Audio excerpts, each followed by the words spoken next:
whereby they have made thee glad. Psalm chapter 45, verse 8. And who are thus privileged to make the Savior glad? His church, His people. But is it possible? He makes us glad. But how can we make Him glad?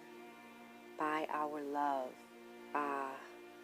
We think it's so cold, so faint, and so, indeed, we must sorrowfully confess it to be. But it is very sweet to Christ. Hear His own eulogy of that love in the golden canticle.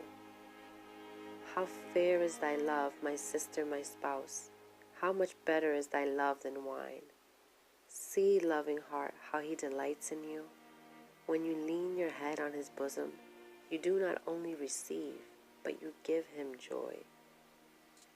When you gaze with love upon His all-glorious face, you not only obtain comfort, but impart delight.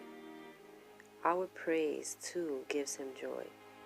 Not the song of the lips alone, but the melody of the heart's deep gratitude. Our gifts, too, are very pleasant to Him. He loves to see us lay our time, our talents, our substance upon the altar, not for the value of what we give, but for the sake of the motive from which the gifts spring. To Him the lowly offerings of His saints are more acceptable than the thousands of gold and silver. Holiness is like frankincense and myrrh to Him. Forgive your enemy, and you make Christ glad. Distribute of your substance to the poor, and He rejoices. Be the means of saving souls, and you give Him to see of the travail of His soul. Proclaim His gospel, and you are a sweet savor unto Him. Go among the ignorant and lift up the cross, and you have given Him honor.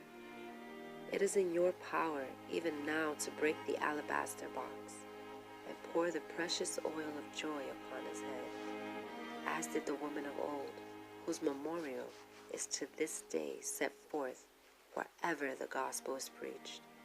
Will you be backward then? Will you not perfume your beloved Lord with the myrrh and aloes and cassis of your heart's praise? Yes, ye ivory palaces, you shall hear the songs of the saints. For daily readings and devotions, please subscribe to Puritan Readings.